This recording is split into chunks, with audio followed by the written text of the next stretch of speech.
Bueno, entonces muchachos, vamos a comenzar. Vamos a trabajar la parte de metabolismo de nucleótidos. Si tienen alguna duda, pregunta, por favor, háganla ahora mismo, ¿bien? Aprovechen la clase como tal para poder preguntar, hacer cualquier inquietud respecto a cualquier parte del tema. Si no entendieron, por favor, avísenme. No esperen de pronto a revisar después, sino hagan las correcciones ahora mismo. Se los sugiero mucho porque este capítulo siempre me doy cuenta que los estudiantes tienen muchos problemas para contextualizar este capítulo. Y es debido a que de pronto a veces tienen una dudita pequeña y la duda se vuelve grande al final como tal. Entonces, por favor, los invito a hacer esas, esas inquietudes, por favor, lo más posible. Entonces, el día de hoy, muchachos, vamos a trabajar metabolismo de nucleótidos, la última de las unidades respecto a la temática que vamos a tratar de metabolismo, lo que es bioquímica 2, bioquímica metabólica. Ahora, una particularidad de metabolismo de nucleótidos es que, digamos, a diferencia de las otras moléculas, digamos, las rutas anabólicas, ¿cierto? Las rutas anabólicas de los nucleótidos tienen, digamos, dos grandes vertientes, porque recuerden que hay dos grandes tipos de nucleótidos. ¿Quién me puede, por favor, responder cuáles son esos dos grandes tipos de nucleótidos? A ver. Purinas y pirimidinas, ¿no? Correcto. Pues si hay nucleótidos pirimidínicos y hay nucleótidos purínicos. Entonces, esas dos grandes vertientes de nucleótidos hacen de que existan dos grandes tipos de rutas anabólicas. Las rutas catabólicas es sencillo, muy bien, pero las rutas anabólicas es otra historia porque tienen ambas dos rutas diferentes de síntesis. Y recuerden que hay, digamos, dos tipos de ácidos nucleicos que son ácido, eh, el ácido ribonucleico y el ácido desoxirribonucleico. Todos ellos, digamos, con sus particularidades a nivel metabólico. Entonces, eh, Valentina, dile a Sofía que puede entrar cuando quiera porque esta reunión no tiene sala de espera, así que no necesito aceptarla. Puede entrar directamente si tiene el link. Listo, profesor, no sé si a alguno le esté pasando porque está lloviendo full, entonces si desaparezco en algún momento de la reunión. No entendí lo que me estabas comentando. Es que está lloviendo, entonces el internet no es que como que colabore mucho, entonces Ok, sí, ok. en Listo, no hay momentos. problema. No hay problema, Valentina. Si tienes problemas de conexión, pues no hay problema. Si ahí si se te va el internet, pues ya, te digo, la clase queda grabada. Bien. Entonces, bueno, chicos, entonces, eso es lo que estaba diciendo. Vamos a hablar primero vamos a hacer un pequeño repaso de lo que son los nucleótidos para poder entrar en contexto de pronto para las personas que de pronto tengan alguna dudita por ahí, alguna cosita puntual, pues con mucho gusto, pues queda ya saldado. ¿Bien? Bueno, entonces, cuando hablamos de metabolismo de nucleótidos, estamos refiriéndonos precisamente a qué sería entonces un nucleótido, o sea, por qué estas rutas metabólicas afectarían los nucleótidos. Entonces, vamos a comenzar hablando de qué sería un nucleótido, ¿cierto? Recordando, pues básicamente, un nucleótido es una molécula polifuncional, está formada por tres grandes grupos químicos. El primer grupo de ellos es una base nitrogenada o conocidos como compuestos nitrogenados, que pueden ser, digamos así, cíclicos o bicíclicos. Los compuestos, digamos, aromáticos o de un solo anillo aromático se conocen como pirimidinas, mientras que los compuestos nitrogenados con dos anillos o núcleos similares al indol se conocen como purinas. Otro de los grupos funcionales que está unido, otro de los grupos químicos unidos, es un azúcar pentosa. El azúcar pentosa puede ser desoxirribosa o ribosa, dependiendo del caso. Ambas son azúcares de 5 átomos de carbono que ciclan formando un anillo uránico, que es este anillo que se encuentra acá presente, que ustedes ya lo conocen, ¿cierto? Y unidos a ese grupo de moléculas que se llama nucleócido, o sea, por la unión de enlaces covalentes entre base nitrogenada y pentosa, está un grupo fosfato que le confiere ese carácter de alta energía y de alta polaridad que pues caracteriza a las moléculas conocidas como nucleótidos. Entonces, la unión de ese nucleócido, que es azúcar pentosa más base nitrogenada, y el grupo fosfato es lo que se conoce normalmente como nucleótido. El nucleótido es el monómero de todos los ácidos nucleicos existentes, que son el ADN o el ARN, y digamos la unión específica de cada uno de esos grupos funcionales es a través de enlaces covalentes. Algo que cabe la pena resaltar. Primero, para el caso de los nucleótidos, el carácter polar es muchísimo mayor que un nucleócido. Explico. El grupo fosfato aporta una gran cantidad de carga negativa a la molécula. Es eso por un lado. Por otro lado, el enlace por medio del cual están unidos el azúcar pentosa y la base nitrogenada en el nucleócido es un enlace muy, pero muy reactivo e inestable. Porque por lo general aquí hay un átomo de nitrógeno y aquí hay un átomo de carbono. Ese enlace normalmente se conoce como, ¿quién me puede recordar cómo se llama ese enlace? Enlace que une a la base nitrogenada Base con la de pentosa. Schiff, ¿Cómo? ¿no? Base de Schiff, ¿no? Se forma como una base de Schiff, sí, pero el enlace tiene otra denominación y de hecho se forma a través de un proceso de deshidratación. ¿Cómo se llama ese enlace? No podía activar el micrófono peptídico, ¿no? ¿Ah?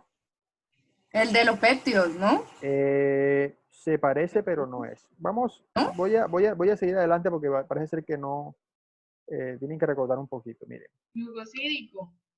Enlace N-glicosídico. N-glicosídico. Voy a irme rápidamente a lo que son los componentes de un nucleótido para recordarles de pronto a las personas que de pronto tienen alguna, o no, digamos, uno recuerda un poquito. Saben que el nucleótido está formado por el fosfato, el grupo fosfato, y el nucleócido que es el azúcar y la base nitrogenada, ¿cierto? Azúcar pentosa de 5 átomos de carbono y la base nitrogenada que puede ser purínica o pirimidínica. ¿Bien? Bueno, el grupo fosfato es un grupo de alta energía formado por los enlaces covalentes que se producen entre el fósforo y el oxígeno. Son 4 átomos total por grupo fosfato. ¿Bien? Son grupos de alta energía porque su hidrólisis, por el rompimiento de esos enlaces, produce un descenso mayormente negativo en la energía libre de cualquier sistema químico. Por ende, es un enlace pues, que favorece la liberación de energía y digamos que a medida que se aumenta la hidrólisis del mismo se va produciendo cada vez más compuestos conocidos como difosfatos o monofosfatos orgánicos. La continua hidrólisis del fosfato produce mucha menos energía, es decir, que el primer fosfato liberado produce mucha más energía que un segundo o un tercero. Otra particularidad es que se conoce como orgánico porque se encuentra, a pesar de que digamos, es un grupo funcional inorgánico, se encuentra en la mayoría de las células, funciona como cofactor de muchísimas reacciones y, digamos, ese grupo fosfato aporta a muchas enzimas conocidas como enzimas ligasas que se encargan de producir nuevos enlaces. El azúcar pentosa, como les decía, puede ser ribosa o desoxirribosa. Bien. Ambas son azúcares pentosas de la línea de las aldosas. Tienen que las aldosas tienen un grupo aldehído principal, ¿cierto? Pero tienen 5 átomos de carbono. La unión o la ciclación de esta molécula produce un anillo de furano con 5 miembros o 5 átomos de carbono. Ese sería el primero, ¿cierto? El segundo, el tercero, el cuarto y el quinto.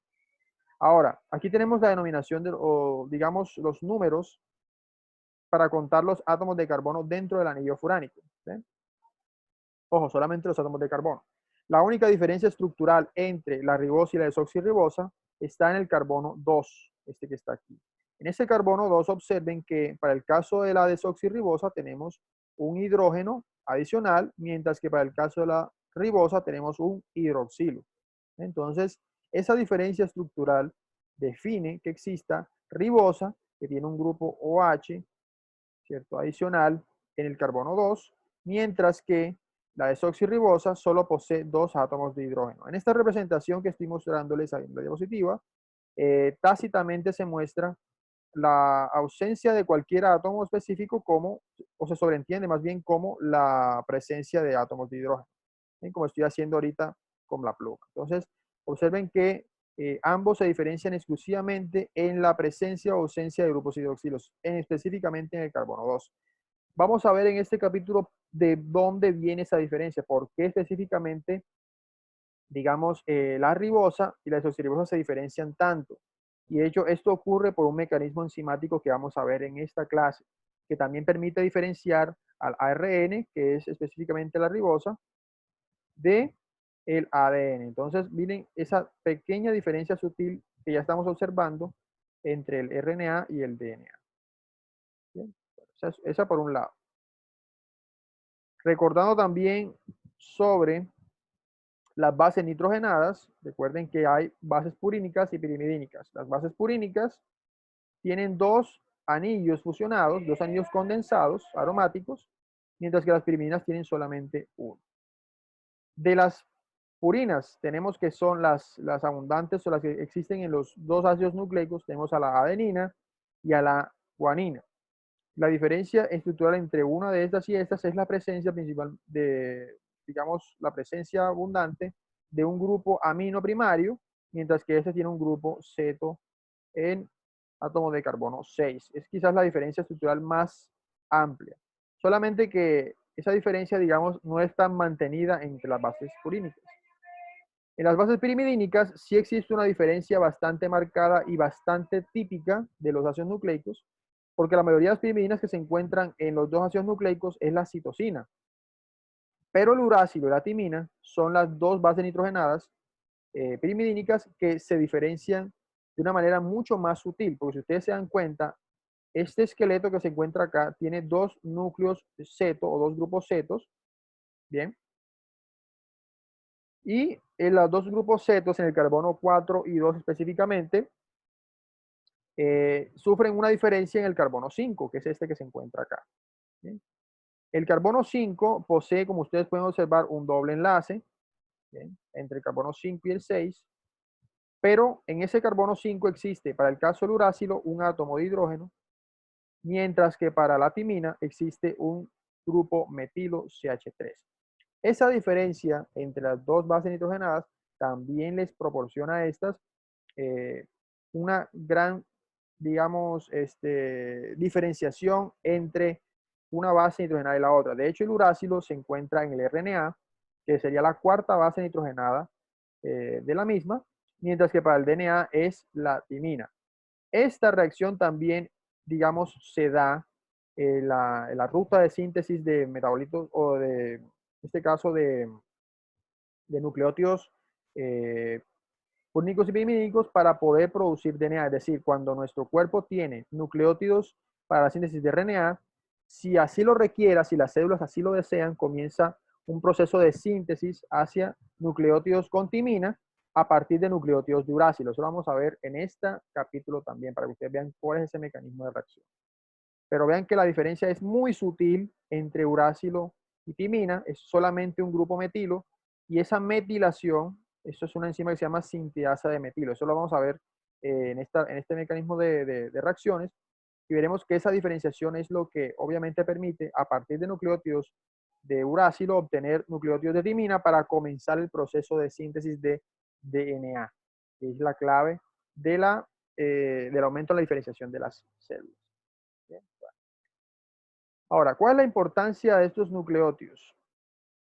Digamos que estos nucleótidos tienen, digamos, una particularidad. Primero, poseen una gran diferenciación estructural. Tienen tres grupos funcionales unidos en la misma estructura. Muchos de estos compuestos, digamos que son moléculas nitrogenadas complejas que aportan pues nitrógeno a algunas rutas metabólicas específicas. Son la unidad estructural de los ácidos nucleicos, permiten que nuestras células se puedan replicar y demás, pero también tienen funciones como dadores de energía. Recuerden que muchos de estos nucleótidos, tenemos a nuestro amigo el adenosintrifosfato, que también es un nucleótido, tiene la capacidad de aportar energía a cualquier reacción química en nuestro organismo. Ustedes saben por qué.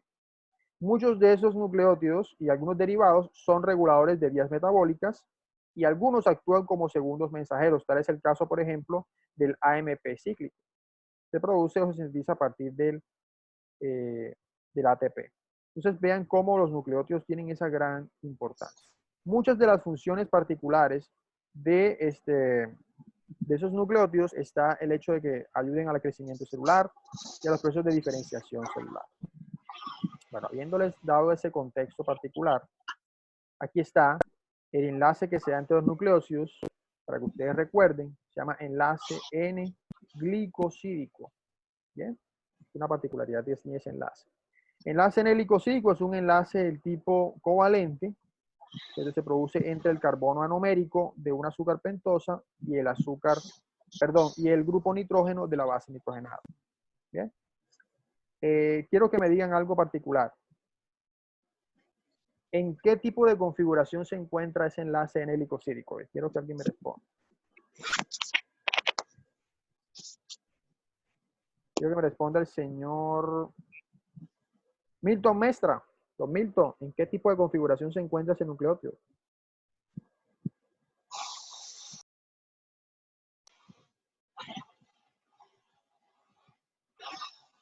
Don Milton, ¿qué tal está ese machucado de plátano?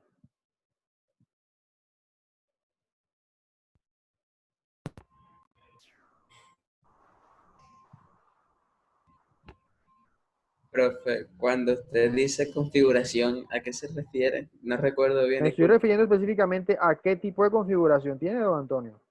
Don Milton, cuénteme. Ustedes deben saber qué es esa configuración. A ver, don Milton, no lo escucho. Escriba, no sé, lo que usted quiera.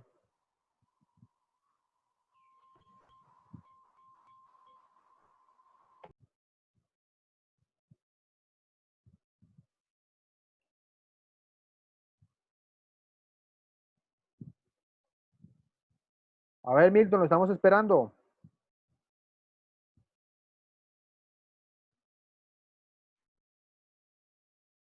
Parece ser que ese machucado está bien sabroso.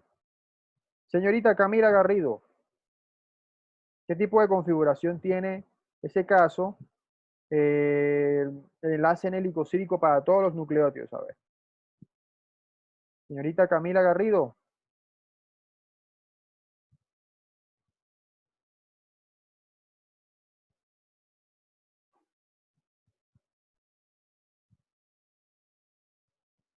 Dos cosas, muchachos. O no tienen conexión a internet o no me están prestando ni céntimo de atención. Por cualquiera de las dos formas, ya esto me lo sé.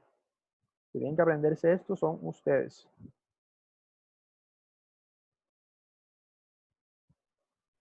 ¿Ven? Esto significa que no están prestando atención. Señorita Valentina Mendoza, vamos a ver si usted salva la patria. Señorita Valentina Mendoza.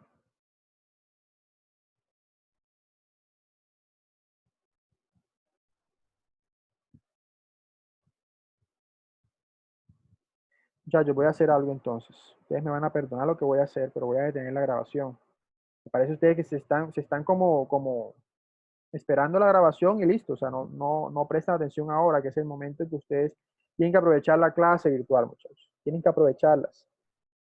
Tienen que aprovecharlas. Esto, por más de que yo les ponga todas las cosas, las ayudas, va a servir. Después llega el parcial y vienen los resultados. El parcial anterior no fue la gran cosa, te los digo. Muchos de ustedes fallaron enormemente ese parcial. Es una nota muy complicada. Viene un parcial final, chicos. Viene un examen y demás, que es lo que va a evaluar lo que ustedes aprendieron. Si ustedes no aprendieron nada, de nada va a servir que yo les haga el esfuerzo ni todo eso. Entonces, la idea es que ustedes aprendan, chicos, que aprovechen el tiempo. Que aprovechen el tiempo. Ahí están todos, pero dejaron el computador ahí andando, me imagino. Dejaron el computador andando y ahí que el profe Pedro hable solo. Ustedes son los que tienen que aprender. Los que tienen que aprender son ustedes. Esto no les va a servir si ustedes no aprenden. El problema es que cuando llega el examen, que se supone que ustedes deben haber aprendido los contenidos, y viene el quiz, deben haber aprendido los contenidos, no saben. A ver, señor Gabriel Sánchez, responda la pregunta. No avanzamos hasta que no responda la pregunta, muchachos. Así de sencillo. Bueno, profe, ¿Podría no repetir la sé si pregunta, me profe? equivoqué, Señor Gabriel, repito por tercera vez la pregunta. ¿Qué tipo de configuración tiene el, el enlace en helicosídico normalmente para todos los nucleótidos? 5 o 3 primas. 5, 3 prima, ¿eso qué significa? Estoy hablando de configuración y estoy hablando de un enlace N-glicosídico. Ustedes cuando vieron carbohidratos conmigo, cuando repasamos a principio del semestre, hablamos de configuración. ¿Cuál es la configuración que predomina en los nucleótidos purínicos y pirimidínicos? ¿Cuál es ese tipo de configuración? No va desde el carbono numérico hasta el nitrógeno 1 o Sí, 9. ese es el enlace en el helicosídico, pero ¿qué tipo de configuración posee ese enlace? La configuración de la Configuración beta, bro. vendría siendo Es y configuración alfa. beta. Muy bien, Ya. configuración Beta beta. N-glicosídico. Es un enlace que está en una configuración beta, es decir, que la base nitrogenada está por encima del plano del azúcar pentosa, se encuentra siempre por encima. ¿Bien? Eso es lo que siempre ocurre en un nucleótido a nivel estructural. Siempre se encuentra en una configuración por encima, por ende se llama configuración beta, conformación beta.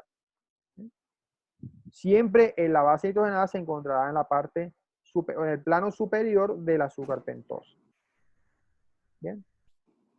Entonces, aquí está la diapositiva, se muestra que el enlace helicosídico siempre, digamos, la base pirimidínica o purínica, como sea, siempre se encuentra en una conformación beta con respecto al carbono numérico. Se encuentra siempre hacia arriba. Por eso siempre se nombran o se ponen dos tipos de números para denominar los átomos de carbono y de nitrógeno de la base nitrogenada y del azúcar pentosa. Los de la base nitrogenada se ponen siempre normales, números arábicos normales, mientras que los átomos de carbono que se encuentran en el azúcar pentosa se ponen con una pequeña coma, o sea, les pone una prima, es decir, 1', 2', 3', 4', 5', para denominar a los átomos que se encuentran en la azúcar pentosa y diferenciarlos con los de la base nitrogenada. Por ejemplo, si yo digo aquí carbono 2, puede' ser el carbono 2 de la base nitrogenada pirimidínica o puede ser el carbono 2 del azúcar pentosa. Entonces, 2' me indica de que son átomos de carbono solo del azúcar pentosa, mientras que el 2 normal, 2 arábico normal, me muestra solamente el átomo de carbono de la base nitrogenada, ¿cierto? Y siempre este enlace está en una conformación beta respecto al plano específico. Eso es para que ustedes recuerden un poquito más. Bueno, eso por un lado. Otra particularidad que tienen los nucleótidos es que la unión del fosfato se puede dar, para el caso del azúcar ribosa, o la RN, se puede dar en 3 átomos de carbono diferentes. Bien, entonces, se puede dar en el átomo de carbono 2', 3' o en el átomo de carbono 5'. Pero lo que ocurre normalmente es que para el caso de las 3 posiciones, mayoritariamente va a existir la fosfatación o la unión de grupo fosfato por el carbono 5', es la que es más favorecida. Para el caso del azúcar desoxirribosa, recuerden que solamente hay 2 posiciones o 2 grupos hidroxilos, el carbono 5' y el carbono 3'. Son los únicos que existen. Por eso es que para el caso de las cadenas de ADN, la elongación solo se da en el carbono de 5' al 3', porque solamente existen 2 posiciones de fosfatación específicas. ¿Bien? Entonces, ¿qué pasa? Que también para el caso de este nucleótido de desoxirribosa, siempre la unión es por el carbono 5', que es la más favorecida. De hecho, todos los nucleótidos como tal tienen esa unión fosfato a partir del grupo o el carbono 5'. Existen, digamos, nucleócidos específicos, ¿cierto? Formados por la unión dada de una base nitrogenada específica, se llama adenina, ¿bien? Y la unión específica de un azúcar pentosa cualquiera, ya sea ribosa o desoxirribosa. Los nucleótidos de adenina, por ejemplo, que tienen un grupo fosfato en el carbono 5', se conocen como, en este caso, adenosina, ¿bien? ¿Por qué se llama adenosina? Porque es, el nucleósido es, digamos, la unión de la base nitrogenada con el azúcar fructosa, en este caso sería adenosina, y cuando tiene en este caso guanina sería guanosina. El nucleótido sería adenosina, monofosfato, si es solamente un grupo fosfato. Si tiene más fosfato sería difosfato o ADP, y si tiene los 3 fosfatos totales sería adenosin trifosfato. Bien, proviene siempre de la raíz del nucleósido. Y la raíz del nucleósido lo da siempre la base nitrogenada que conforma el mismo. Para el paso de la guanosina, tenemos guanodil monofosfato o geranil monofosfato, también se conoce, que es la unión de guanosina particularmente hablando. Para el caso de los nucleósidos de citosina y uracilo serían citidina, que sería el nucleósido de citosina, y el urácilo sería uridina. La unión nucleotídica del mismo sería citidina monofosfato, y el nucleótido específico formado de uridina sería uridin monofosfato. Sucesivamente. ¿Bien? Ahora, para el metabolismo de nucleótidos tenemos dos grandes rutas, que es la ruta de biosíntesis y la ruta de degradación. Hoy nos vamos a enfocar principalmente en la ruta de biosíntesis. ¿Bien? Y recuerden que hay dos grandes tipos de nucleótidos, que son los urínicos y los pirimidínicos. De los anteriores que vimos fueron estos que están acá, son nucleótidos, en este caso, pirimidínicos, por poseer un solo anillo en la estructura de base nitrogenada, mientras que estos que se encuentran acá con dos núcleos fusionados se conocen como nucleótidos purínicos. Ambos vamos a ver la biosíntesis de los dos tipos de nucleótidos especialmente hablando. Biosíntesis de nucleótidos purínicos y pirimidínicos. Chicos, antes de eso, ¿cómo se encuentran? ¿Cómo les va yendo con la clase? ¿Están entendiendo todo? ¿No hay ninguna pregunta? ¿Alguna duda? No, no hay dudas. Hasta ahora bien, profesor. Muy bien, muchachos, muy bien. Entonces, seguimos. Profesor, disculpe. ¿Sí? Yo había leído acerca de configuración sin o anti en lo que son las bases purinas. Y en lo que son las pirimidinas había leído acerca de una configuración llamada anti. Pues la verdad, yo sí he escuchado configuración de ese tipo, pero para otro tipo de compuestos orgánicos, como tal. Para nucleótidos, había escuchado siempre que la configuración beta es la predominante para el caso de los nucleósidos, que predomina como tal. Esa es la configuración que le estaba preguntando. Recuerden que es un enlace N-glicosídico. Es un enlace entre el OH del azúcar y el grupo amino de la base nitrogenada. Entonces, esa unión es una deshidratación normal que produce pues, el enlace N-glicosídico característico. Es un enlace covalente. Esa configuración que tú me estás diciendo la he escuchado, pero para otro tipo de compuestos orgánicos, no para los nucleótidos. No sé si de pronto, pues algún día me compartes para ver específicamente cuál es ese artículo que tú me estás diciendo, y pues ahí miramos específicamente a qué se trata esa configuración particular. La verdad que no para el caso específico de esos nucleótidos, pues había escuchado solamente la configuración beta, que es la que está encontrando. Está bien, averiguaré más Si al quieres, respecto. pásame, Gracias. el artículo para ver a qué se está refiriendo con configuración de ese tipo. Listo, voy a buscar más al respecto. Gracias. Porque lo otro es que puede ser la configuración a partir de un centro heterogénico, que puede ser lo que está ocurriendo en ese caso. Esa es la denominación que se toma para centros heterogénicos. Anti y demás. Bien. Bueno, chicos, seguimos entonces adelante. Biosíntesis de nucleótidos purínicos, aquellos que poseen solamente los dos núcleos aromáticos fusionados. El precursor principal de esos nucleótidos es el IMP o inosin 5' monofosfato. Es el primer nucleótido que resulta de la vía de síntesis de purinas, y digamos, a partir de él se transforman o se obtienen los otros nucleótidos purínicos. Vamos a ver ahorita, cuando estemos trabajando los nucleótidos purínicos, que el IMP es, digamos, el precursor inicial. Es aquel que es primeramente sintetizado en las células, y luego a partir del IMP pues se obtienen los dos tipos de nucleótidos purínicos diferentes, que es el AMP y nuestro amigo el un momentico, es el GMP. O sea, estos dos nucleótidos púrnicos son los que van a ser obtenidos a partir de nuestro amigo ILMP. Ahora, una particularidad de la ruta de síntesis de los nucleótidos purínicos es que la síntesis comienza primero con la síntesis de un anillo de fosforibosa, que es el azúcar y el grupo fosfato. ¿Bien?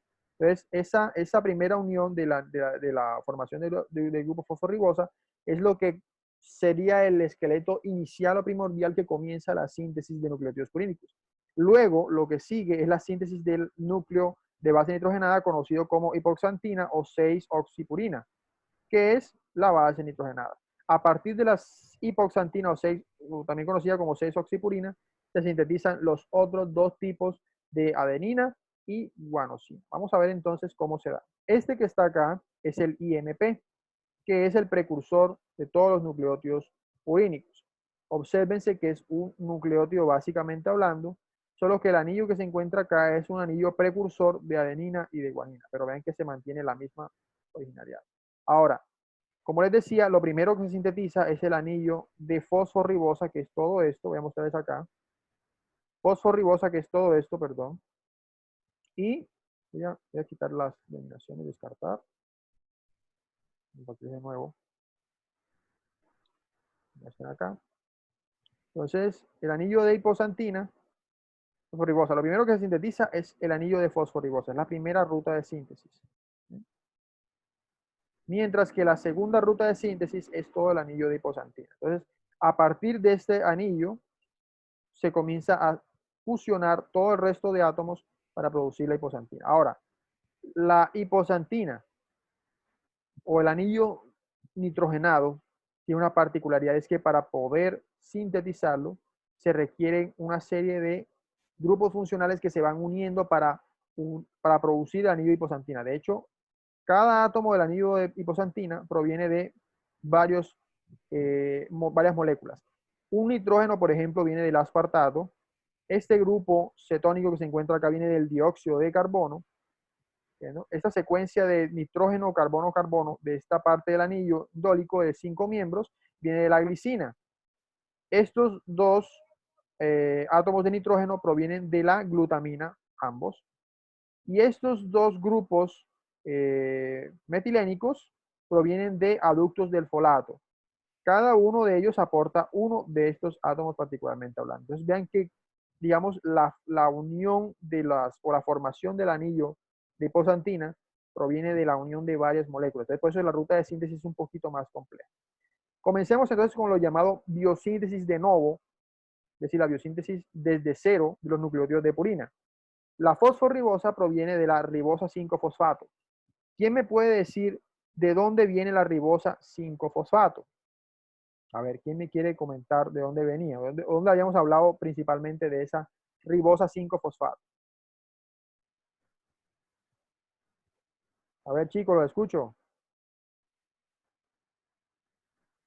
No es un producto de la ruta de las pentosas.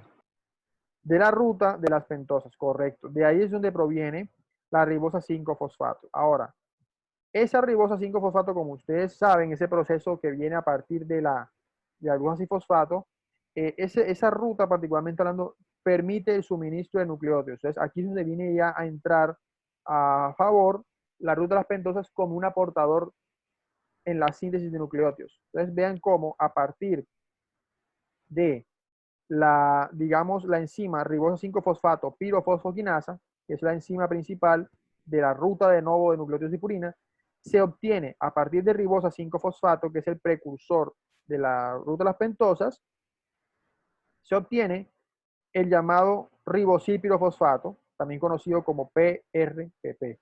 ¿Bien? Ribosil pirofosfato. Este señor se obtiene por, digamos, la incorporación de dos grupos fosfato, bien, dos grupos fosfato, PO4, del ATP directamente sobre el esqueleto de la ribosa 5-fosfato. Recuerden que esta señorita viene de la glucosa, de la ruta de las pentosas. Bien. Y, bueno, la flecha está un poquito mal, pero sería más o menos la flecha hacia acá, ¿bien? Porque la ruta principal es la glucosa. Y esta señora, por la unión principalmente hablando del grupo fosfato ocurre en el carbono 1 anomérico, ¿cierto?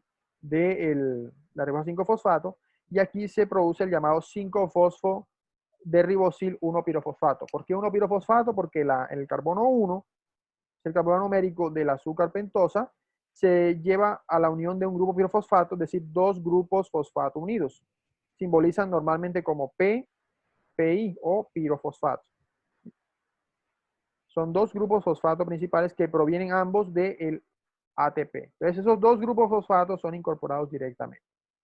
Ese compuesto se llama fosforribosilpirofosfato o PRPP. Es el principal intermediario que comienza la síntesis de nuevos nucleótidos de purina.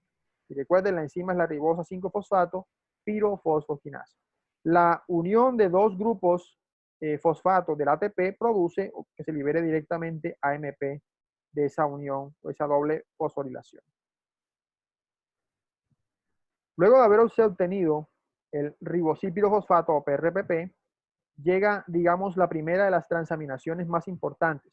¿Por qué transaminaciones? Porque en esta, digamos, se ensambla el primer grupo amino que va a permitir la unión completa de todo el anillo de hiposantina. Es decir, este señor, por la unión específica de la transaminación con glutamina, se obtiene glutamato, que transamina como tal el nitrógeno y lleva a la unión final de un grupo amino directamente por la sustitución de este grupo pirofosfato para producir a partir del PRPP la llamada fosforribosilamina o PRA.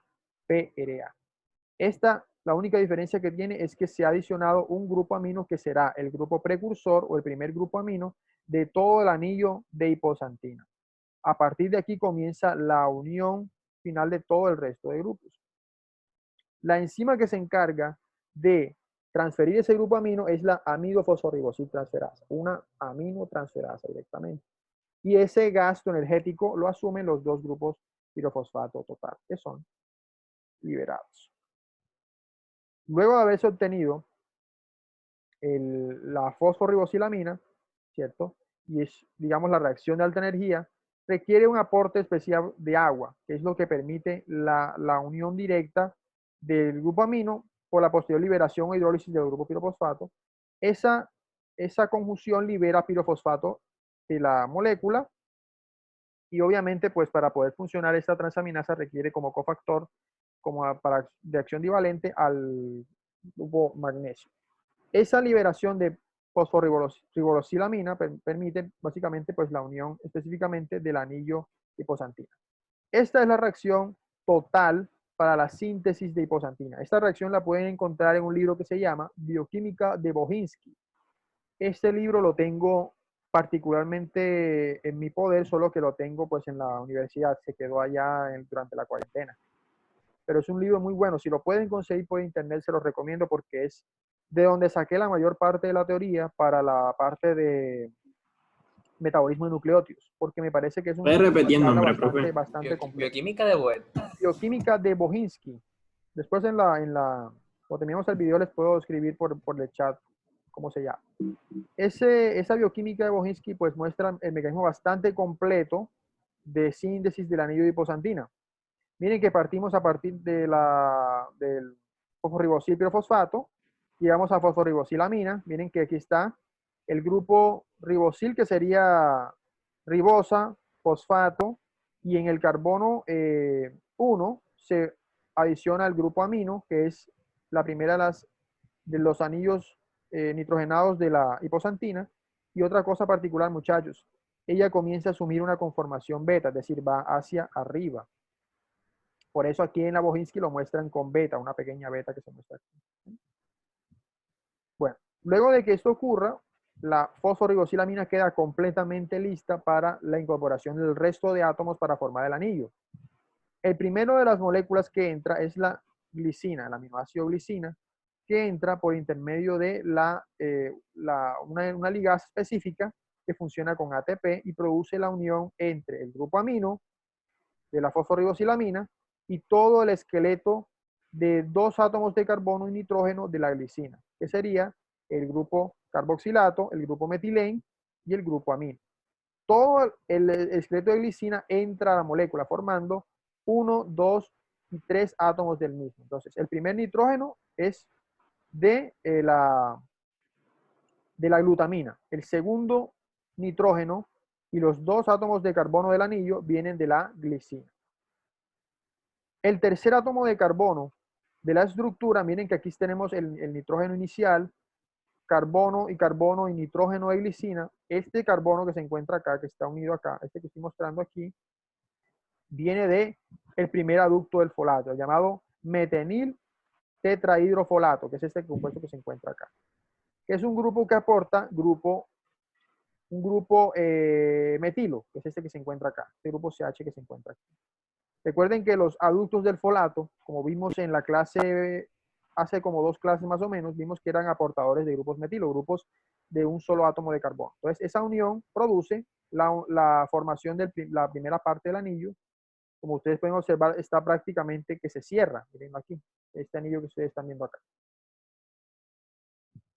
El siguiente átomo que entra, el siguiente nitrógeno, el nitrógeno 3, entra de otra transaminación, otra segunda glutamina que entra a la molécula, que produce, o que más bien une, digamos, el segundo nitrógeno, que sería este que se encuentra acá, que se conjuga con este grupo ceto que se encuentra aquí. Y así es como entra el siguiente grupo amónico. Esta reacción, esta segunda incorporación de glutamina, permite el primer cierre del anillo. Ese primer cierre del anillo lleva a la formación del anillo de 5 miembros de la hiposantina, que es esta que se encuentra acá, que estoy mostrando. ¿Bien?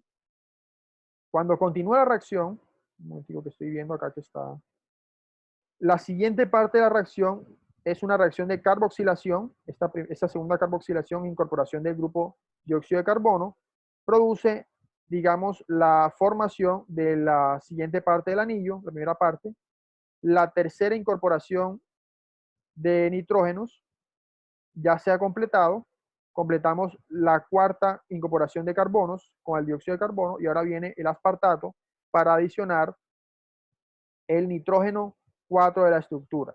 Toda esa estructura que ustedes ven aquí, miren que se une el aspartato. Luego el aspartato sale de la molécula, porque este nitrógeno sale aquí y él sale como fumarato.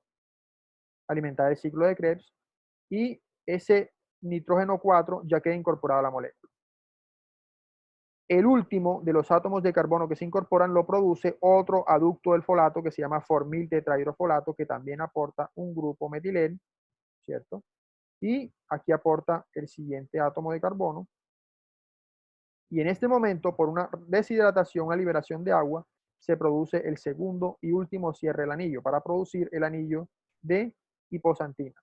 A partir del cierre del último anillo, el segundo anillo, se obtiene el inosín 5' monofosfato, que es básicamente el precursor de todos los nucleótidos urínicos. Entonces, aquí hay digamos, una pequeña síntesis de lo que hablamos anteriormente. Estos pasos de reacción son bastante complejos, sin embargo, pues el mecanismo es simplemente una incorporación de grupos químicos que van uniéndose unos a otros para fomentar la unión del anillo. El IMP, digamos, es el primero que se forma para toda la síntesis de purinas. A partir de la fosforribosilamina, se va incorporando más y más grupos químicos para formar el IMP, ¿cierto? El gasto total desde fosforribosilamina hasta IMP es de 4 ATPs. Intervienen glicina, glutamina, aspartato, liberándose glutamato y fumarato. Bien. Este último pues va para el ciclo de Krebs. Se usan derivados del tetrahidrofolato para proveer átomos de carbono de a uno a la vez y se incorpora también carbono por dióxido de carbono. Esto es básicamente a grandes rasgos la síntesis de IMP. En resumen, se aportan 4 ATPs, dióxido de carbono, 2 aductos del folato, glicina, 2 de glutamina y un aspartato para producir IMP, 2 glutamatos libres, fumarato que va al ciclo de Krebs. ¿Bien? Y obviamente, fosforribosilpirofosfato y la liberación de pirofosfato para comenzar la síntesis de IMP. Ese es básicamente a grandes rasgos la ruta de síntesis. ¿Para qué le sirve o para qué sigue después de que se sintetiza IMP? El IMP es la primera fase de una ruta que se llama bifurcación. Esa ruta de bifurcación, el IMP sufre, digamos, dos grandes tipos de reacciones, una catalizada por la IMP deshidrogenasa y una por la adenosubcinato sintetasa. La IMP deshidrogenasa comienza el proceso de síntesis hacia GMP, ¿bien?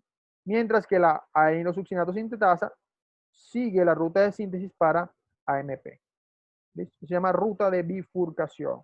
Es una ruta de alta regulación sistémica porque permite básicamente a partir de IMP obtener dos grandes tipos de este caso de nucleótidos, GMP y AMP.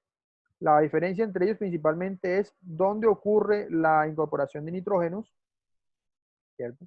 Y eso destinaría principalmente hacia obtener uno u otro tipo de nucleótidos.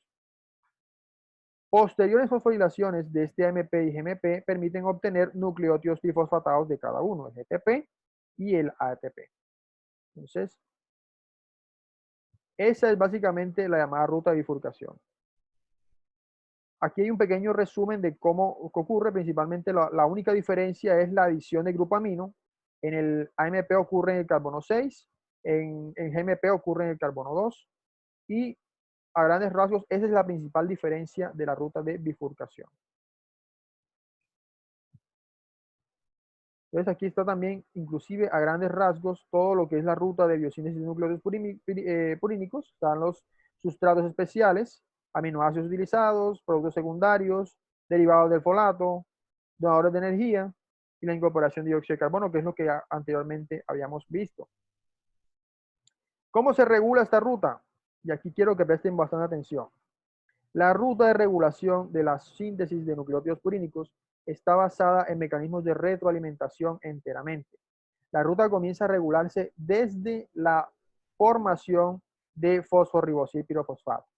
Es decir, que las enzimas ribosa fosfato pirofosfolinasa y la transferasa de amidos para producir fosforribosilamina están controladas por niveles de los intermediarios finales, ya sean el IMP final o inosilfosfato o sus derivados de la ruta de bifurcación, geranimionofosfato o adenosínmonofosfato, que son inhibidores por retroalimentación. Cuando hay muchas cantidades de ambos, ya sea el precursor como de los derivados de la ruta de bifurcación, este proceso inicial de incorporación de fosforribosilpirofosfato para producir el anillo de fosforribosa queda completamente truncado. Lo mismo, la ruta de bifurcación es completamente inhibida por la presencia ya sea de productos finales monofosfatados, AMP o GMP, y también por los mismos nucleótidos trifosfatados, que también inhiben las enzimas, tanto adeniliato succinata, sintasa y la AMP deshidrogenasa. Algo particular que tienen que saber es que el ATP, por ejemplo, inhibe a la enzima contraria que sintetiza GTP, mientras que el GTP inhibe a la enzima que sintetiza ATP. Es decir, cada uno es un inhibidor por retroalimentación, pero de la enzima de la ruta contraria. ¿Eso para qué? Para permitir un control más fino en la síntesis. Porque si se produce, por ejemplo, o si la célula requiere más ATP, más energía, entonces quiere decir que en este caso, pues, el GTP, la producción de este nucleótido es terminada para producir más ATP requerido por la célula, pero para el caso contrario, si la célula requiere un proceso más de diferenciación celular o aumento en la síntesis de nucleótidos para procesos de división celular, pues aumenta la síntesis más de los dos tipos para producir más ADN libre para la célula. Entonces ven cómo el control fino se da mucho más en este caso no para rutas similares, sino para rutas contrarias, para controlar la síntesis de uno y del otro. Vean lo interesante de esa reacción. Bien. Chicos, preguntas, inquietudes hasta el momento, ¿no hay ninguna? No. ¿Podría colocar la diapositiva anterior, por favor? Bien. La anterior. Aquí está el mecanismo de regulación. ¿Qué pregunta tenías? A ver. Sobre la regulación, que no la entendí muy bien. O sea, se sintetiza, si hay mucho índice de GTP, entonces este se va a inhibir la adenilosuccinato sintetasa para que no se produzca GTP. A ver, eso es un control para evitar de que la célula por lo general requiere de que no exista mucho nucleótido libre, porque si hay mucho nucleótido libre, digamos, eso implica que la célula está en un proceso de diferenciación no controlada. O sea, la célula está virando hacia, o digamos más bien está produciendo material genético sin ningún control. Eso, por ejemplo, en algunas patologías como el cáncer, es lo que, digamos, hace que los tumores tengan una alta invasividad, porque tienen muchos nucleótidos libres para poder crecer y para poder desarrollar material genético. Por eso el control de los nucleótidos purínicos está muy, pero muy fino. Se controla desde el inicio, se controla inclusive desde el proceso final de nucleótidos trifosfatados. La primera ruta interfieren los nucleótidos monofosfatados, pero los trifosfatados le pueden decir, o sea, tiene un control más, por así decirlo, cruzado. El ATP, por ejemplo, el control que ella hace es sobre el GTP. Eso evita de que exista un nucleótido que le permita a la célula producir más, más DNA del necesario. Entonces, él simplemente evita la producción de un purínico y ya no hay DNA. ¿Listo? Ya aquí se evita la síntesis de DNA no controlada en la célula. ¿Bien? Entonces, con uno que se evite es suficiente. Si la célula tiene más ATP, obviamente el ATP libre es energía, ¿ves? Entonces, cuando eso requiere, entonces el ATP simplemente es un inhibidor, pero de la ruta contraria para que no se inhibe más. Es decir, él no es un inhibidor por retroalimentación de sí mismo. Él es un inhibidor del nucleótido contrario. ¿Por qué? Para evitar la sobreproducción de material genético en la célula. Si existe, por ejemplo, un caso en el cual hay mucho GTP libre, entonces el ATP se inhibe para que la célula tampoco tenga exceso de material genético. ¿Ves? Entonces, la inhibición por retroalimentación que se da en los nucleótidos purínicos es de la vía contraria, para evitar de que siempre exista un nucleótido menos, y eso es lo que evita la sobreproducción de DNA. ¿Ves? Siempre está diseñada para que exista al menos uno, pero que no existan los dos. Esa es la inhibición por retroalimentación especial que existe en esto. Pero si te das cuenta, comienza desde el principio de la ruta, va por la ruta de bifurcación y también los productos finales trifosfatados son inhibidores de la misma ruta inicial. Entonces, eso es lo más impresionante que hay en regulaciones. Es de hecho una de las rutas más controladas después quizás de la ruta del colesterol, en la cantidad de rutas que se controlan, porque es una inhibición completa por retroalimentación. Ahora sí más o menos entendiste lo que quería comentar. Ok. Siempre tiene que existir al menos uno. Sí, Entonces, ya, por eso gracias. así se inhibe de una manera contraria y así se inhibe el otro como tal. La célula con mucho DNA, Entonces, eso no es bueno, eso no es bueno. entonces podría decir que sí, o sea, se produce uno y esa producción de uno inhibe la producción de otro. Se produce uno Exacto. solo a la Es un vez. mecanismo de control, es para que exista al menos uno, pero no el otro. Si el otro existe, hay sobreproducción de compuestos, hay mucho DNA libre, la célula se va a dividir casi que de manera incontrolada. Muchos compuestos que son atacadores de esta ruta son excelentes compuestos antineoplásicos porque tienden a inhibir la reproducción descontrolada de las células a nivel del cáncer, por ejemplo, y otras patologías que sufren esta, o digamos que son producidas por la sobreproducción de material genético. ¿Sí? Bueno, entonces seguimos adelante, si no hay preguntas.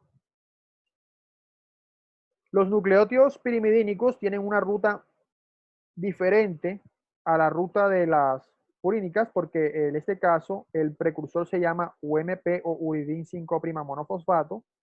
Este nucleótido, digamos que se sintetiza a partir de primero la base nitrogenada y luego la fosforibosa. A diferencia de la ruta anterior de los purínicos, los pirimidínicos se sintetizan a partir de lo contrario. Primero se sintetiza el núcleo nitrogenado y luego es que se incorpora la fosforibosa o el azúcar y el fosfato.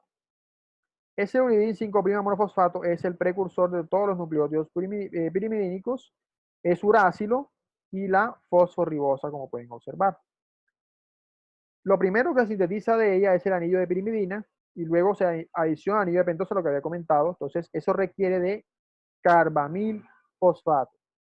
En una reacción particular, ya nosotros vimos el carbamil fosfato. Quiero que por favor me digan cuál es esa reacción. A ver, ¿qué recuerdan ustedes? donde se sintetizaba carbamilfosfato, que ustedes recuerdan. Vitamina B12, Carbamilfosfato, el carbamil, no recuerdo, pero no sé. No es la de la urea. En el ciclo de la urea. correcto, en el Urea, ciclo ok. de la urea. El carbamilfosfato es uno de los intermediarios iniciales en la síntesis de urea. Muy bien. Entonces, vamos a ver que la síntesis de nucleótidos pirimidínicos es muy parecida al ciclo de la urea en las primeras fases, porque es un anillo nitrogenado. Entonces, ese mecanismo de reacción es bastante similar. Utiliza dos aminoácidos que son la glutamina y el aspartato y sintetizan uridil trifosfato y citidil trifosfato. Vamos a ver entonces cómo se da. Este es el anillo de, este caso, pues citosina, que es una pirimidina. Miren de dónde vienen los átomos de carbono y nitrógeno. Este grupo de 3 átomos de carbono y nitrógeno viene del aspartato, este nitrógeno viene de la glutamina y este grupo ceto viene del dióxido de carbono. Entonces, como los anillos el anillo pirimidínico es mucho más fácil de sintetizar que el anillo de hiposantina de la purina.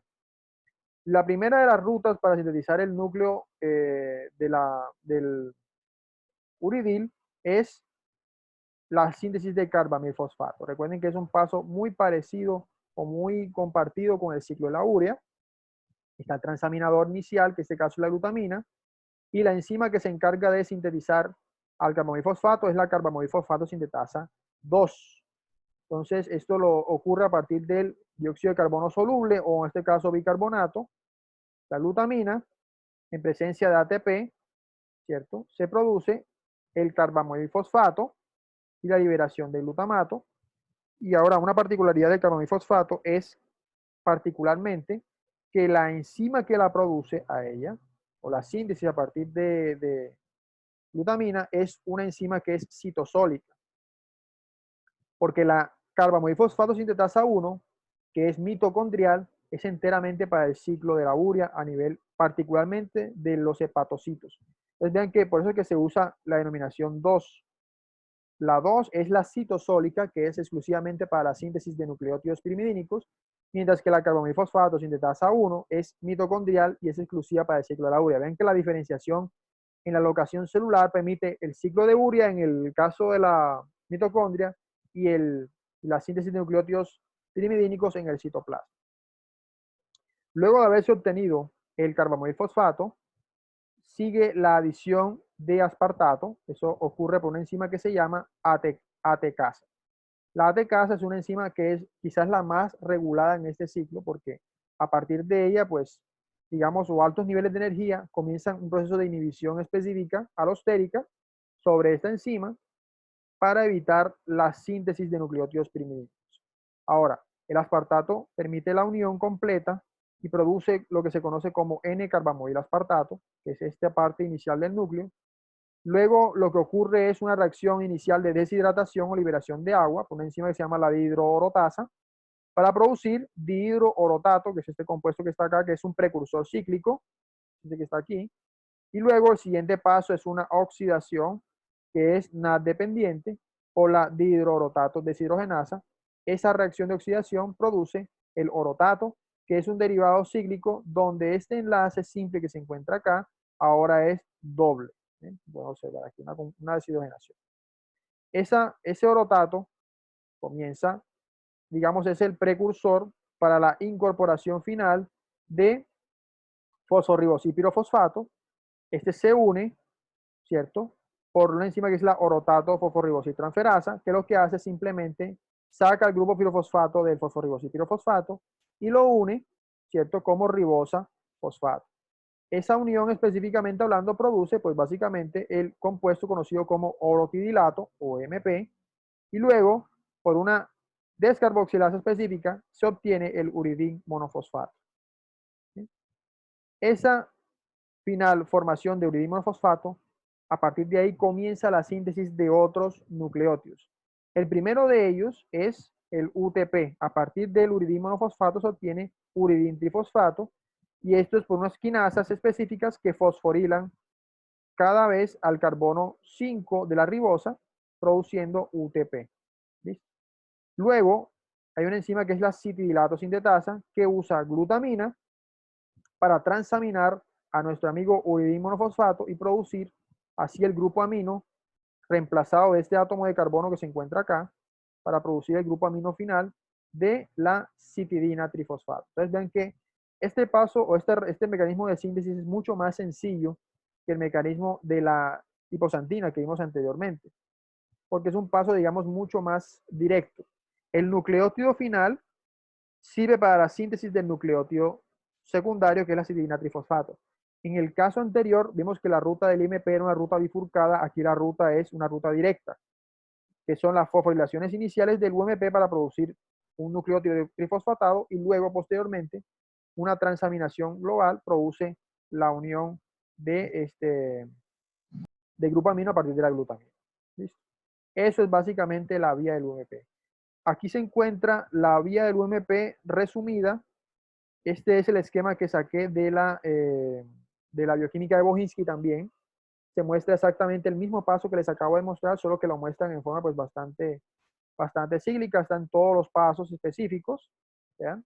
La síntesis específica de carbamilfosfato que se encuentra acá, la unión con aspartato por la transcarbamilasa de aspartato o también conocida como ATCasa. La ATCasa viene y desfosforila inicialmente y produce carbamilo aspartato o aspartato de carbamilo. Eso ocurre una deshidratación por la orotato deshidratasa, luego la orotato deshidrogenasa produce ácido orótico u orotato, luego la incorporación de fosforribosil pirofosfato y posteriormente la descarboxilación, perdón, para producir el anillo final de uridín monofosfato y posteriormente pues se produce la citina trifosfato directamente. El resumen de la vía nos da que es una ruta mucho más sencilla, como les decía. Miren que el único transaminador es la glutamina y el aspartato. Dióxido de carbono, 2 ATPs más un NAD más por la deshidrogenación específica, uridín monofosfato, dióxido de carbono, glutamato, porque recuerden que el dióxido de carbono inicial para producir el anillo es descarboxilado inicialmente en el paso final para obtener uridín monofosfato. Entonces el gasto energético es mucho menor, mientras que en la ruta de la hiposantina se utilizaban 4 ATPs, aquí se utilizan solamente 2. ¿Bien? Y como les decía, para la UMP lo que ocurre es que primero hay una doble fosforilación por 2 inasas específicas para producir uridín trifosfato y posteriormente el uridín trifosfato se transforma a citidín trifosfato, específicamente por una transferencia de nitrógeno. Estas reacciones también las saqué de la bioquímica de Bohinski. Como pueden observar, pues la bioquímica de Bohinski habla bastante bien del metabolismo de nucleótidos. De hecho, es uno de los libros que he buscado que lo explica de manera bastante detallada. Muchos otros libros pues no lo explican de manera tan detallada como lo hace este libro. La ATCasa, que es la enzima inicial regulatoria que sintetiza a partir de carbamilfosfato y aspartato, carbamilfosfato, es una enzima que tiene una alta tasa regulatoria, pues de hecho es la principal enzima de regulación, sufre regulación por ATP, se activa digamos, por ATP y se inhibe por el producto final de la ruta, que es el citidín trifosfato. Vean que altas concentraciones de ATP activan a la enzima, aumentan la actividad, ¿bien? Mientras que altas concentraciones de CTP o el producto final de la vía inhiben a la misma. Es decir, que también sufre regulación, particularmente hablando, por digamos, por el producto final de la vía, que es el citidín trifosfato. De hecho, aquí se muestra en este pasito que estoy mostrándoles acá, que la alta tasa de ATP es un activador de la enzima, bien, porque significa que hay mucho nucleótido trifosfatado purínico en comparación con nucleótidos pirimidínicos. Y si hay mucho CTP, que es el producto final de esta ruta, pues la enzima se inhibe. ¿Bien? Pregunta para ustedes, chicos, ¿por qué creen ustedes que pasa eso? ¿Por qué el ATP sería un activador? En este caso, pues, alostérico de esa enzima.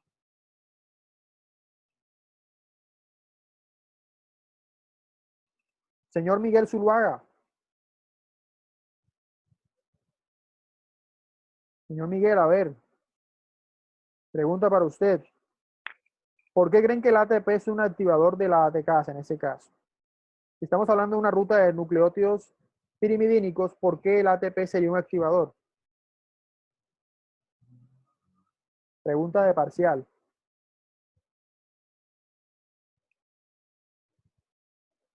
Don Miguel Zuluaga.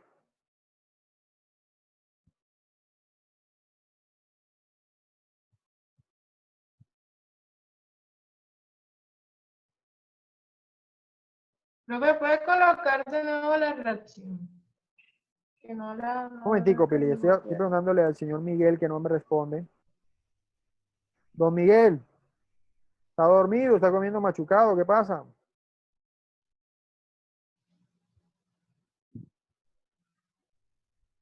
Aquí estoy, profe. Estaba viendo, estaba viendo. Te estoy preguntando hace rato. Porque se Miguel, necesita ATP para la cuénteme, reacción. ¿por qué sería un inhibidor alostérico el ATP? No, mentira, un activador La alostérico el UCAN. ATP de la ATCasa, que es una enzima en la síntesis de nucleótidos, en este caso pirimidínicos? ¿Por qué sería un activador? Por eso, porque se necesita para la vía de la UMP. ¿En serio? ¿Se necesita por la vía? Porque hay bajas concentraciones de...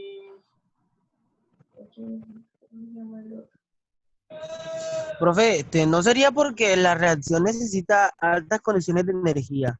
No, Jean Paul, eso es cerrado, porque recuerda que la que más necesita energía es la vía de la ruta de las purinas. Requiere 4 ATPs, mientras que esta solo requiere 2. Esa es la respuesta. Natalia, cuéntame. No. Sí. No tengo la idea. Creo que Pili tenía la idea. Porque hay bajas concentraciones de uridintrifosfato y de citidina, ¿no? Bueno, la respuesta sería lo contrario. Si hay mucha concentración de nucleótidos purínicos, ATP, ETP, eso le dice a la célula de que hay demasiado nucleótido purínico. Necesitamos del otro tipo de nucleótidos, que serían los nucleótidos pirimidínicos. Es otro mecanismo de regulación que permite que no se sobreproduzca un nucleótido con respecto al otro. La célula debe tener un balance de nucleótidos purínicos y pirimidínicos, porque recuerden que son los bloques constitutivos de los ácidos nucleicos. Si existen nucleótidos purínicos en exceso, la célula dice, necesito más nucleótidos del otro tipo. Si hay mucho ATP, la ATCasa citoplásmica se activa la síntesis, y todo el carbonato fosfato citoplásmico se usa en síntesis del anillo de UMP para sintetizar nucleótidos pirimidínicos. Entonces, por eso el ATP es un activador alostérico de la ATCasa. Eso le dice a la célula, vamos a sintetizar nucleótidos pirimidínicos. Y entonces Si una pregunta, ¿cómo? ¿el GTP no sería también un activador alostérico? Sí, pero el GTP tiene una desventaja con respecto al ATP. El ATP es mucho más soluble en la célula, tiene una mayor tasa de estabilidad. Por ende, el ATP es mucho más presente que el GTP. Esa es la respuesta principal. Por eso nuestras células trabajan con ATP como si fuera una divisa energética, porque eso lo dijimos al principio del semestre, tiene una alta tasa de solubilidad, mucho mayor que otras moléculas, su hidrólisis es mucho más favorecida y demás que cualquier otro nucleótido. Por eso es que nosotros no hablamos tanto en términos de GTP como en términos de ATP. Entonces, como es muy estable, el ATP lo usa mucho la célula para muchos procesos energéticos, y aquí en este caso es el activador principal de la ATCasa.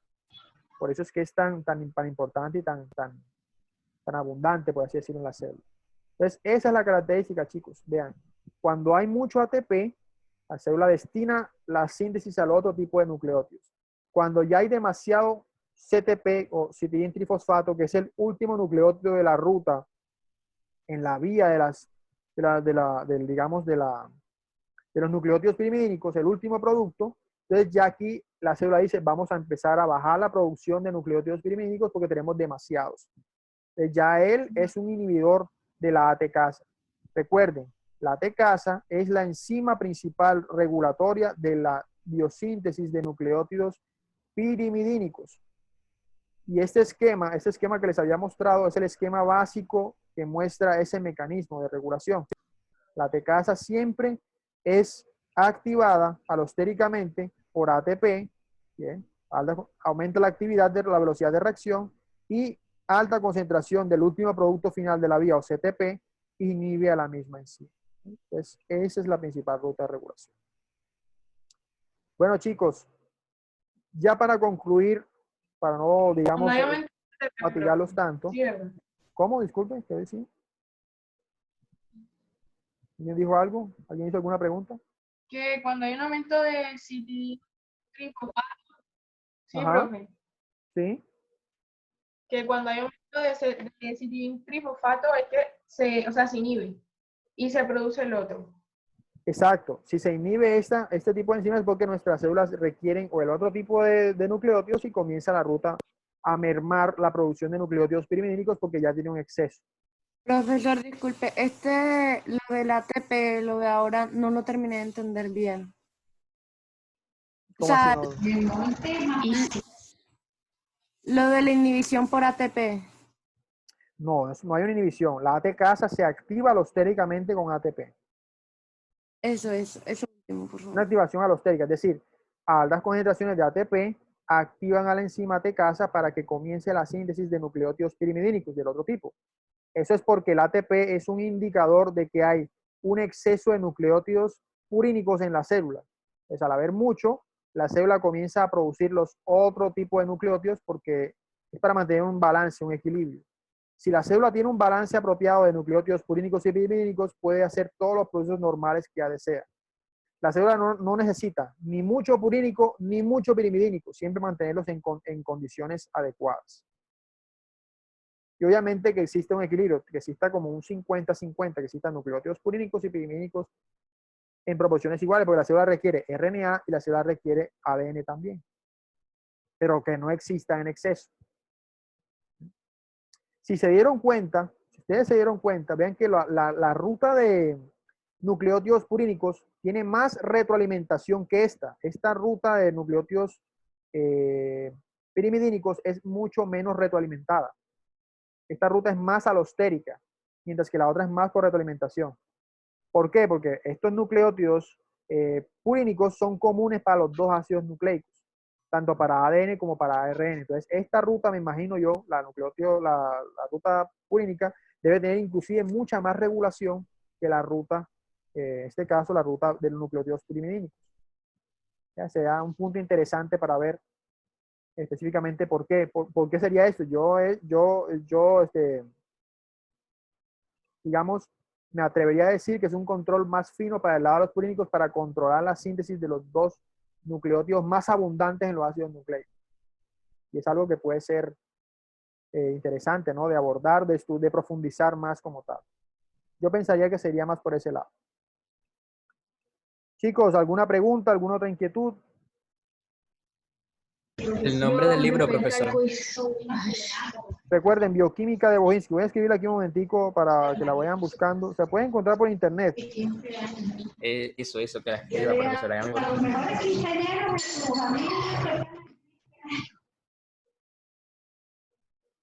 Profesor, disculpe, Ahí está, Bioquímica de Bohinsky.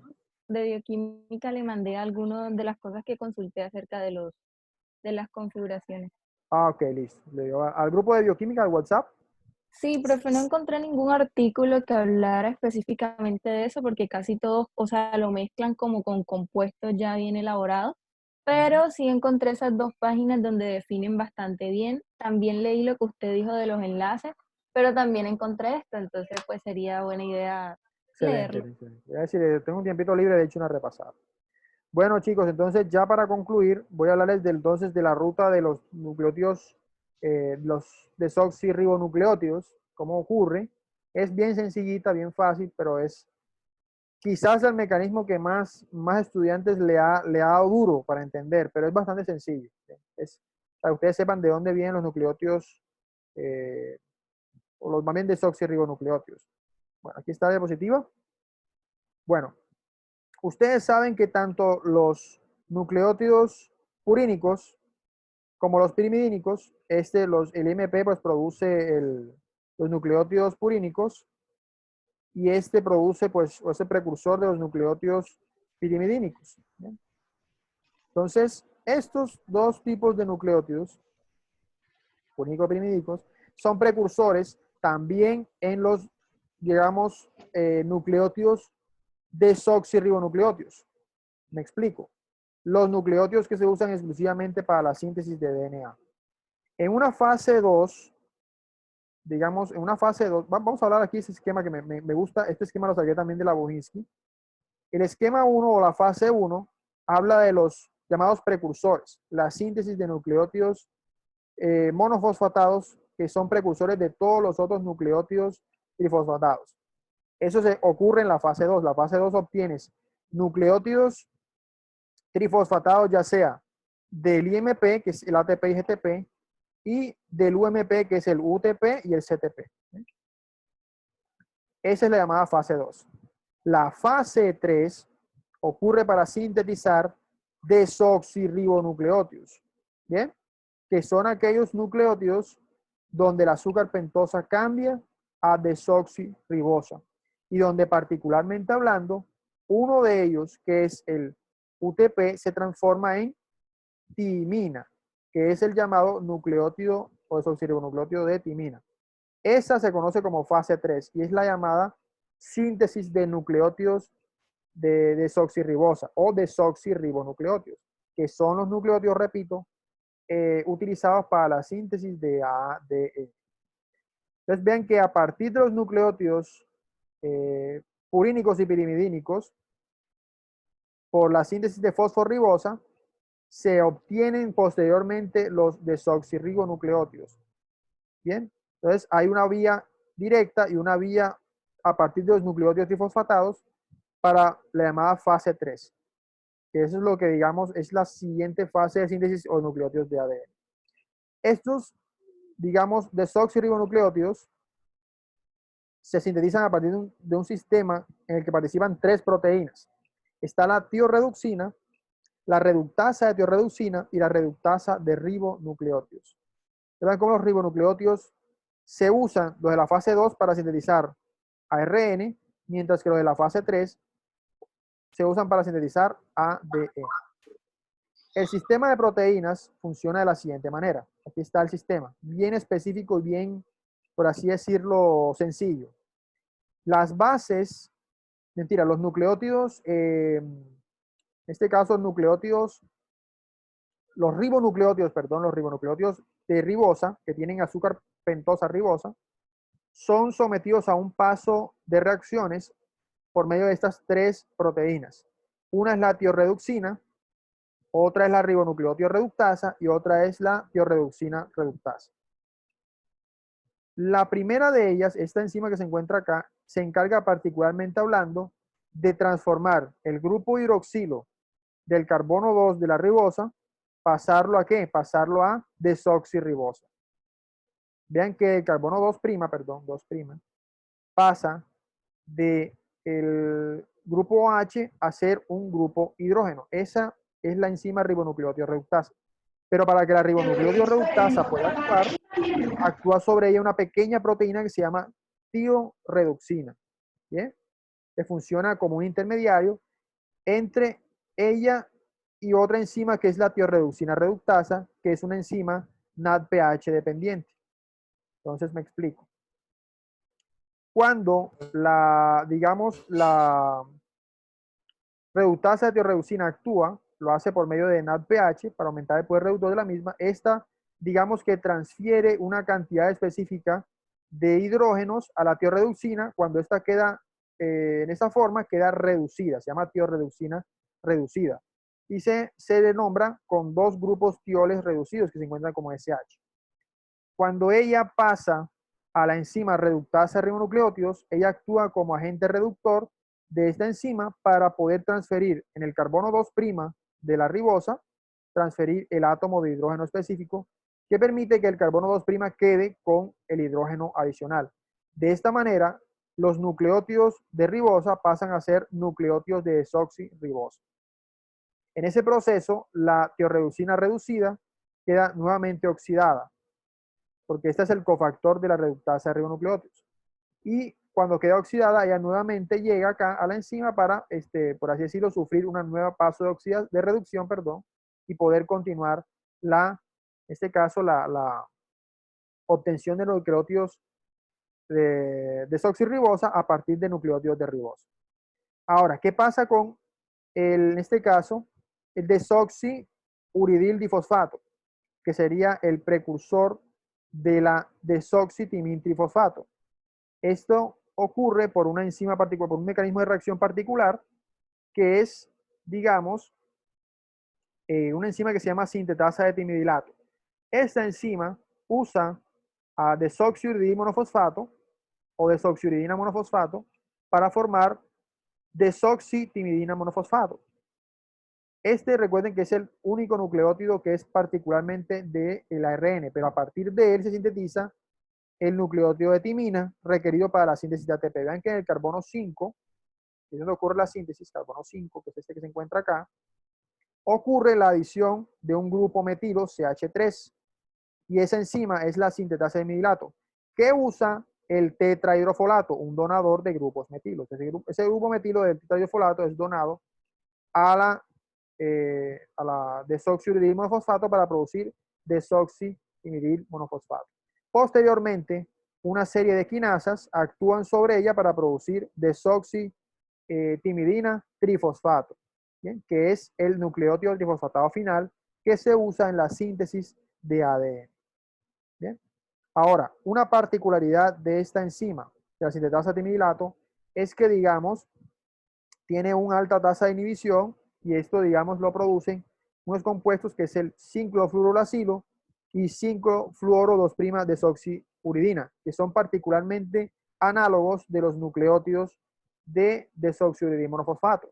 En consecuencia, como son análogos, la enzima los confunde, los incorpora, pero enseguida comienza a bajar su actividad y no se sintetiza más desoxitimidina monofosfato. Por ende, la célula pierde la capacidad de producir ADN.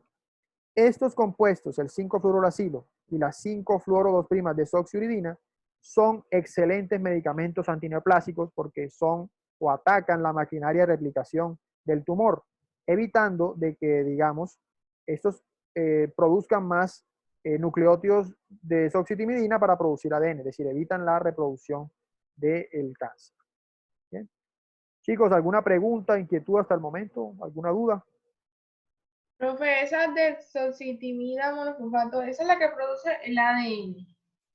Sí, la desoxitimidina trifosfato es el nucleótido trifosfatado requerido para la síntesis de ADN. Recuerdan que la base nitrogenada que diferencia al ADN del ARN es el uracilo y la timina. El uracilo es para el RNA y a partir del nucleótido de uracilo, desoxiuridil trifosfato, se sintetiza la desoxitimina trifosfato. Primero a partir del monofosfatado y luego la trifosfatación directa. O sea, es decir, primero exacto. Primero ocurre por así decirlo, la unión del grupo metilo, pero en el nucleótido monofosfato, ¿bien? Para producir a partir del DUMP o desoxiuridina monofosfato, producir desoxitimidina monofosfato. Luego las quinasas específicas aumentan la fosfatación del nucleótido, produciendo el nucleótido final trifosfatado. Aquí se sintetiza ADN a partir de este momento, cuando ya el nucleótido está triplemente trifosfatado. Ahora sí más o menos, ¿entendiste? Sí. Bien. Chicos, ¿qué otra pregunta o duda tienen? Inquietudes que posean. ¿No hay preguntas?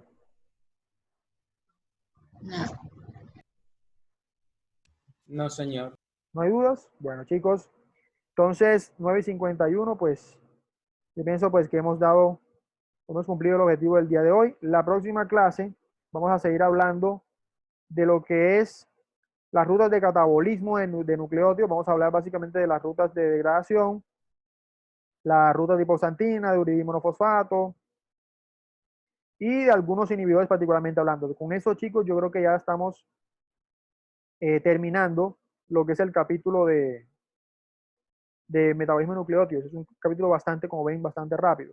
Entonces, la próxima clase, pues ya simplemente terminamos y la parte como tal. Si tienen alguna pregunta, recuerden, no duden en comentarme la próxima clase o antes vayan pensando en una fecha para hacer asesorías.